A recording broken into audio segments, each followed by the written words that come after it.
Hello, people of YouTube. Chris Lyster-Bradley here. Christian Lyster-Bradley here, as usual. And welcome to my review of the Peanuts movie. Yeah, and if you'll notice, I'm getting into the summer and wearing more sleevelesses. If you recognize the symbol, it's Dragon Ball. Cool design on the back. Got it from Teesprings, so look them up. I am not advertising. Okay, so the Peanuts movie, if you're aware of it, it's a pretty old franchise of a story about Charlie Brown, a kid, and I want to say after all these years, he's still in elementary school, and they never got him past elementary school at all. However, in the movie I just watched, they brought him into summer vacation, but they have not progressed him into a new grade, as far as I can tell. Anyway, this movie follows Charlie Brown on his adventure to change himself. We all know how difficult that can be, especially to change yourself after being yourself for so many years. Whether you're anxious, nervous, complacent, you're shy, maybe you have a bit of a hero complex once in a while. You just want to be the one to save everyone. You just want to be the person to pull them out of a bad situation. Anyway, to the review. We obviously start this out, as many Charlie Brown stories do, with, actually drawing the square. And then putting all the writing and everything in the who is in this movie, who's the executives, who's all that. It's important to know that this movie was done by Blue Sky, who did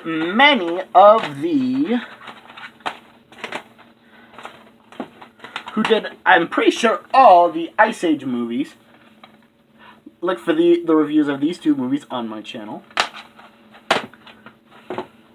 Anyway, so Charlie Brown, his hometown is in the middle of winter. It's snowing, it's all crispy white like a frickin' blanket. Like a nice white sheet of snow. Charlie Brown, however, is the only kid who's wanting to fly a kite. I'm not sure if I'm reviewing this movie as a critic or as a person who grew up watching Charlie Brown Christmas specials on holidays, or holiday specials. Anyway, Charlie Brown is a kid who's often picked on. And I used to be picked on when I was younger. I was somewhat small, shy, and scrawny, so people would often make fun of me. Although, looking at me now, you probably think, "Oh, who the heck would pick on this guy?" Boom! No.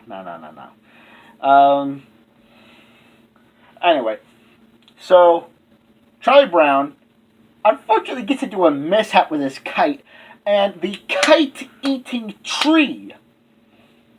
They're kids, so I guess that makes sense. They would probably call it that. The kite-eating tree gets his kite in the middle of winter, of all things. Oh my gosh. Charlie Brown then decides to work on his fastball. You know, his little baseball and all that. Hey, swing, ba! This probably won't be as funny as I think it will be. Anyway, so, obviously, Snoopy is there to hype him up. Woo, woo, woo, Charlie Brown, let's do this! But, unfortunately, when he throws his fastball, it gets hit back to him by a snowman, which is inhabited by Snoopy. I guess Snoopy can't help be a show-off now, can he? If you can't see me, I'm sorry.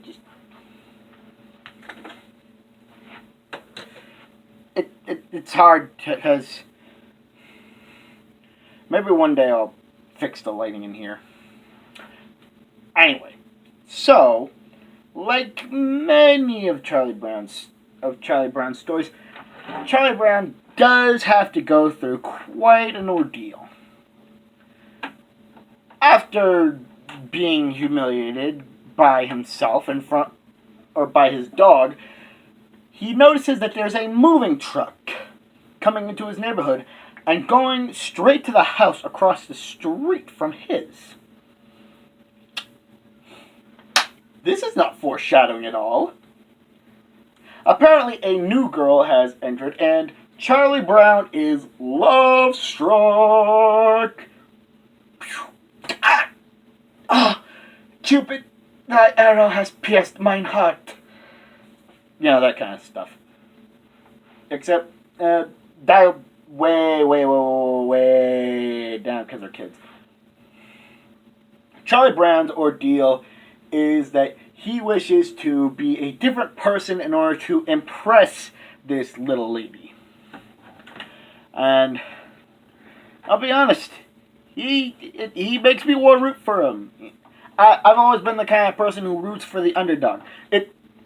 It's a cliche in any film that I've watched, but you just can't help. I just can't help but want to root for the underdog. Hang on. There we go. Fix the light. Ignore my shelves and my bullhorns. Those might be fake. Anyway, so the new girl apparently enters the classroom, and Charlie Brown just love-struck right there, players. Or peoples. I was always told it was a bad thing to be a player, and to be quite honest, I still think it is. I'm not a player. That doesn't matter. So, he's trying his hardest to impress this girl. But he feels that he is not worthy of her. Imagine that. Charlie Brown thinking he's not worthy of someone. Well, guess what? We go on a long, tedious road straight to changing himself, which inevitably fails. Oh, but he fails with style, I tell you what. He fails with style. From mistakenly, accidentally getting a 100% on a standardized test the first time in his school history, and it was a flop. It wasn't a flop. It was a fluke. Peppermint Patty, spoiler alert, Peppermint Patty, apparently, on her test, she drew in her answer sheet a smiley face. If I had known that was the way to pass all my tests, I would have done that from the start. I swear to you, I'm not even. Alright. Before that even happened. Well, no, that happened already. We go on to him wanting to win the talent show at his school. He practiced for a month, maybe even longer than a month, on his magic act with his dog Snoopy. Through trial and error, he became a pretty damn good magician. Magician. Dark magician. I'm sorry, I love Yu-Gi-Oh! Anyway, so the talent show has arrived, okay? And he is all set. He's got his box that possibly has mirrors that reflect what's going on inside, so It looks like the body parts are one way when they're really staying where they are. He's got one of those. He's got the tablecloth remover. And amazingly enough, instead of trying to win the talent show, he decides that when he sees his little sister Lily flopping out there with her cowgirl talent act, he decides to don the cow persona. He dresses up as a cow. I don't know why I tried to do a Spanish accent. I'm sorry. He dresses up as a cow with horns and everything. Ah! My horns. Anyway. And he ends up hogtied, not branded, because children, no, none of that. And it ends up in the school paper that he was the cow, and now people are making fun of him with little buckets of milk. Yeah, here's an idea, kids. Shut the hell up and drink the damn milk. I remember when I was in high school, I used to have like tons of milk because I would always get those spicy chicken burgers when I was in high school. Although I could never tell if I want chocolate or regular milk, because it. Never mind. Getting off track. Stop it. Anyway, so he fails at that. He then goes on to practicing for the school dance. And boys and girls, has he got the moves like Jagger! Or at least, I think so. I'm trying my best to review this as a critic, but it's kind of hard because I admire underdogs. I want to see them succeed, and when they succeed, I want to root for them. When they fail, I want to pick their spirits up. Just pick it up. But, unfortunately, while he may have the moves like Jagger, he, however, did not win an award that would have gotten him the chance to dance with the girl of his dreams. Dreams. Bye-bye.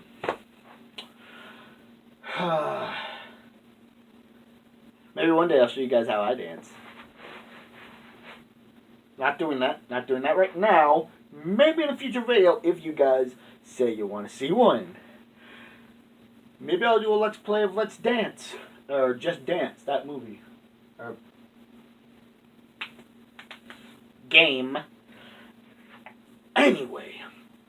So, all throughout this movie, Snoopy is having this fantasy, or writing a book, about him, the ace, taking on the Red Baron, the scourge of the skies. Oh boy, that's gonna be one heck of a battle. And all in all, he's trying to impress and rescue the love of his life, Fifi the poodle. It's gonna be a cold day in hell for that Baron. Anyway, getting back to Charlie Brown, he's got a lot of self-pity, and he ends up impressing quite a few people and reads a book called War and Peace by Leon Tolstoy. At least I think that's the real name. They probably just lowered it because the kids, I don't know. Anyway, Charlie Brown ends up reading the book because he is actually partnered up with the girl of his dreams for a book report. And amazingly enough, he actually does quite a good job. I'm fast forwarding to the point where Charlie Brown has the report in hand, and his buddy... Linus, that's his name. His buddy Linus tells him that it's a fantastic report, and using all these big words that I don't really think most kids should know unless they're like college level geniuses. Anyway, he had to do the report by himself because the girl of his dreams, left to go take care of her grandmother back east. I guess she's from the east. So, anyway, that being said, the report ends up going up in the air because Charlie Brown is clumsy, and it gets torn apart by a toy Red Baron airplane that came flying through that actually got released in the beginning of the movie by Linus because it was actually accidentally started up by Charlie Brown, and it was sent out the window, so Linus never got to show that at the show and tell. Anyway, so Charlie Brown's feeling pretty down on himself for not quite being able to cut it as a book report person, I guess. Man, Charlie Brown, I don't know what to say about you, buddy. You're... He's an underdog. I root for underdogs. Anyway, school lets out, but before they do, the class is asked to get names for their summer pen pals. Now this is where it gets interesting. So, I'm sorry, that's my only light over there. Anyway, so, interestingly enough, everyone gets the pen pal they want somewhat. See, what Linus does is he reaches into a bowl and reads off a name. And anyone who wants to be their pen pal just has to stand up and say, I'll do it. And so Pigpen gets Patty, a different Patty, or one with blonde hair and a green dress. Pigpen gets Patty. Leon gets Lucy. I think that's her name. Yeah, Lucy. And Charlie Brown, get this, they don't actually have a name for her. They just call her the little redhead girl. The little redhead girl. I really don't know, man. They should have given her a name, because it's like, I don't know. But Charlie Brown was real surprised, because it's his name that was called, but everyone else was like, I don't want him. You take him. No, I don't want him. I don't want to be his pen pal. And the little red-haired girl just stands up and says, I'll do it. Props, man. Several things happen later along the way, and Charlie Brown realizes that he needs to return the pencil that fell on the floor and rolled from her desk to his by some miracle, because physics should not have allowed that in any way. But he has to return the pencil, excuse me, to the little red-haired girl. Simple enough, you might think. Wrong, because he has to go through a flurry of a carnival, forests, a horde of children around an ice cream truck, and he gets saved by a kite.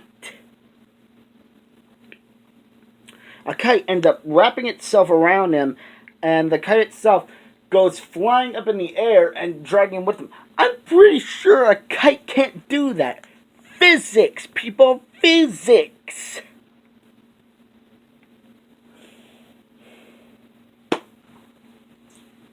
Anyway, so everyone's actually pretty surprised that Charlie Brown actually got a kite in the air, because apparently he's tried for so many years and has never gotten a kite up in the air.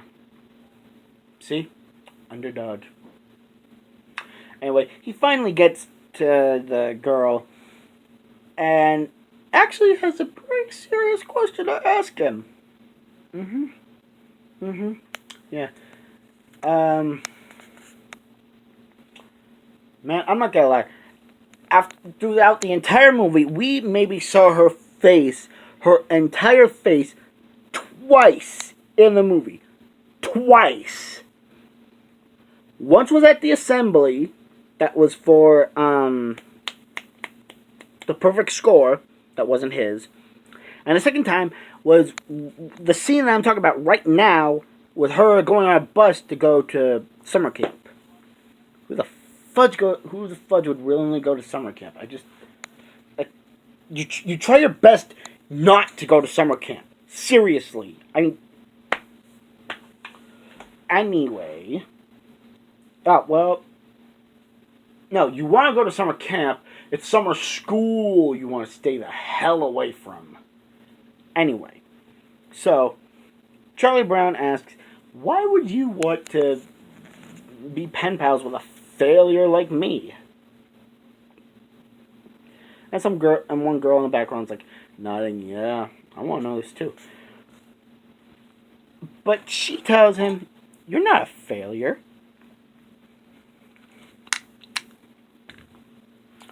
For one, the compassion you showed for your little sister moved my heart. Your honesty at the award ceremony was amazing, and your bravery at the dance, oh my goodness, wow. Can't exactly say all that, but you gotta watch the movie to understand what I'm talking about. Apparently that's all the qualities she likes in him. He gave her back the pencil, and after watching her go off in that school bus, everyone looks at each other and then looks at Charlie and asks, is he okay? He turned around and has a big old smile on his face. Charlie Brown, you are no longer a failure. But apparently you're still gullible enough for Lucy to want to pull away the football. That's gotta be in every single Charlie Brown movie, I think, or in every single special, maybe. Anyway, so was this movie bad? Austin might say it is, but I like to think it does tell a story. It does give you actually a lesson to learn. When you try to be yourself, you can, if there's some things you want to change about yourself, there's no reason to go full drastic. Do little things to make yourself different than what you already are. Like, if you're shy, you could try talking to people more. Or you could try asking to stand up in class. Maybe not class, but maybe do a little bit more public speaking in class or in like a club that you would feel comfortable in. The secret to it all is really finding your comfort zone and stepping out of it tippy-toe by tippy-toe. Or in full strides if you're really like impatient and you want to be able to be someone different. But never lose sight of who you are and what and why you love the things you love. Alright, well this has been my review of a Peanuts movie. If you want to see it, if you like underdogs, I recommend it, to be honest. Austin would probably tell you that it's dumb, it's stupid, it's so lame. But I don't know. I think Austin just doesn't want to tell you the message. He just wants you to tell his opinion. Actually, that's what I've been doing this entire time. But anyway, this has been Christian Lyster-Bradley. As always, good day, good night, good fortune to you all. And by the way, Snoopy does get the girl. Spoilers. Anyway, this has been Chris and Lyster-Bradley. Catch you later.